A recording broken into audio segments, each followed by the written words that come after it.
Powered by Mangaldeep, प्रार्थना की महक प्रार्थना के बाद भी। सेंसोडेंट के टूथ का करंट गॉन तो लाइफ का करंट ऑन। इन सनराइज मसाला, स्वाद बिहार का। अब रुक करते हैं हम लोग राजस्थान का। राजस्थान पर बात, बहुत शुक्रिया हिमांशु जी, हम फिर आपके पास आएंगे। राजस्थान में हमारे साथी अभिनव हमारे साथ जुड़ेंगे हिमांशु जी के अलावा। राजस्थान में कुल सीटें हैं 25। बीजेपी पूरे 25 पे चुनाव लड़ी। कांग्रेस ने एक सीट सीपीआईएम को दी थी और एक आरएलपी को दी थी। हनुमान बेनीवाल पिछली बार उनके साथ थे। बीजेपी को यहाँ पे 6 सीटों का नुकसान हो सकता है। वो 16 से 19 के बीच उनका आंकड़ा आता नजर आ रहा है। इंडिया अलायंस को 5 से 7 सीटें मिल रही, यानी कम से कम 5 सीटों का फायदा होता दिख रहा है। और अन्य के खाते में भी यहाँ 1 से 2 सीटें आ सकती हैं। अब ये 1 से 2 सीटें कौन सी हैं? बाड़मेर में रविंदर भाटी हैं या बांसवाड़ा में राजकुमार रोत हैं, ये देखने की बात होगी। और इस पर हमारे साथ बातचीत करेंगे अभिनव पांडे। लेकिन उससे पहले मैं आपको वोट टैली बता दूं। 2019 में कांग्रेस के मुकाबले बीजेपी के पास यहाँ 58% वोट था। इस बार 7% का नुकसान है, 51% है। लेकिन कांग्रेस के नेतृत्व वाली इंडिया अलायंस को तब 36% वोट मिला था। इसमें हमने आरएलपी का भी 2% जोड़ दिया है। इस बार 41% मिल रहा है, यानी 5% का गेन है। अन्य के खाते में पिछली बार 6 था, इस बार मतलब 6 से ज़्यादा था, इस बार 8 के लगभग है। तो यहाँ भी उनको थोड़ा सा नुकसान है। बताइए अभिनव जी, आपने विस्तार से राजस्थान कवर किया, कौन सी सीटें हैं जहाँ पर बीजेपी मुसीबत में नजर आ रही है और इंडिया अलायंस को एज दिख रहा है? क्योंकि यहाँ प्रोजेक्शन में 5 से 7 सीटें दिख रही हैं। देखिए, राजस्थान का जो चुनाव है सौरभ, वो शुरू कहाँ से होता है ये देखने वाली बात है। चुनाव शुरू होता है चूरू से। चूरू का टिकट बीजेपी ने जब काटा, उसके बाद से ये हुआ कि चुनाव उठना शुरू हो गया। उससे पहले तक ये था कि 25 ही 25 जीत जाएंगे, एक आध दो हार जाएंगे। और कांग्रेस की जो पूरी टीम थी वो भी थोड़ा सुस्त बैठी हुई थी।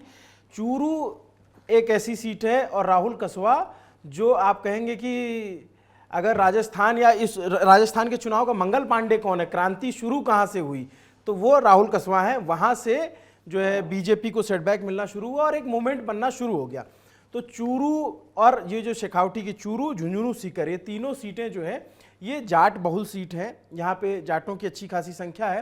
राहुल कसवा उसी बिरादरी से आते हैं, तो एक माहौल बनना शुरू हो गया। प्लस अग्निवीर, किसान आंदोलन, ये सब का बैकलॉग तो था ही। तो चूरू में अच्छी कंडीशन में है इंडिया अलायंस जो है। झुंझुनू में बहुत अच्छा कर सकती है कांग्रेस। इसके अलावा जो गंगानगर की सीट है वहाँ पे भी ठीक ठाक लड़ाई हुई है, लेकिन वो जीतने वाली कैटेगरी में भी नहीं रखी जा रही है।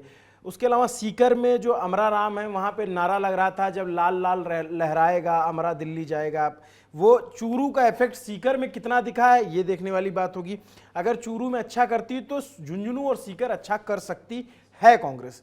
और अगर इन 3 सीटों पे अच्छा करती है तो हो सकता है इसका असर नागौर पे भी दिखे, क्योंकि ये आसपास की सीटें हैं। तो नागौर की सीट पे भी बहुत अच्छी लड़ाई है, और उसको कोई ये नहीं कह सकता कि कौन जीत रहा है, क्योंकि ज्योति मिर्धा और हनुमान बेनीवाल, हनुमान बेनीवाल वहाँ से चुनाव लड़ रहे हैं।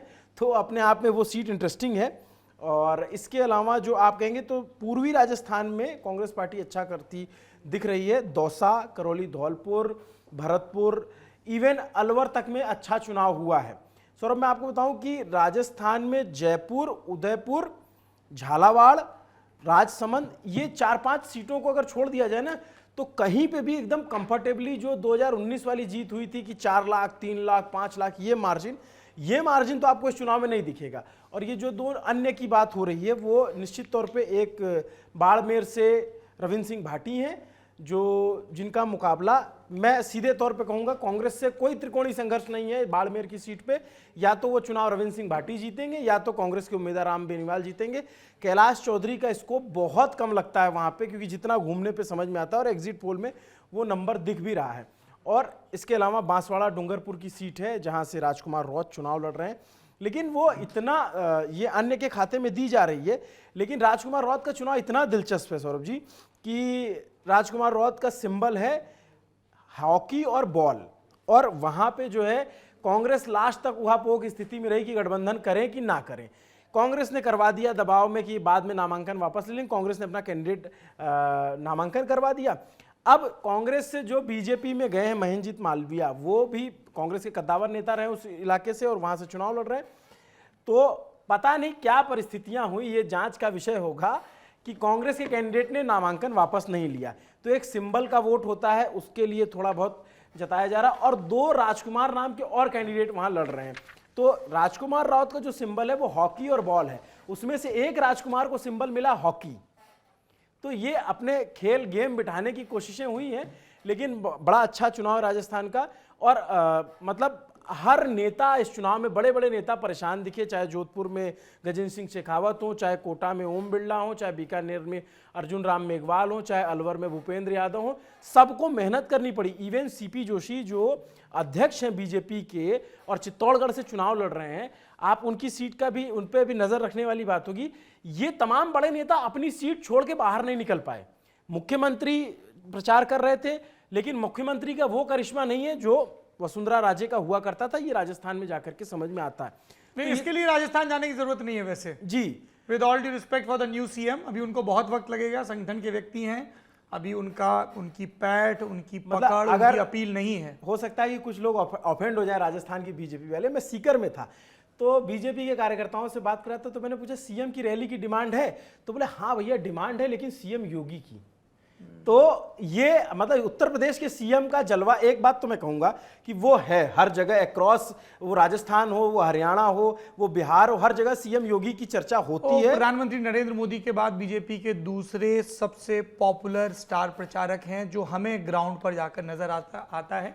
बीजेपी की अपनी व्याख्याएं हो सकती हैं, उनके घर का मामला है कि कौन उनका किस रैंक का स्टार प्रचारक है, लेकिन नरेंद्र मोदी के बाद सबसे ज्यादा अपील जो हमें ग्राउंड पे दिखती है अक्रॉस द स्टेट्स, वो योगी आदित्यनाथ की दिखती है। राजस्थान पर चर्चा यहाँ पर रोकते हैं।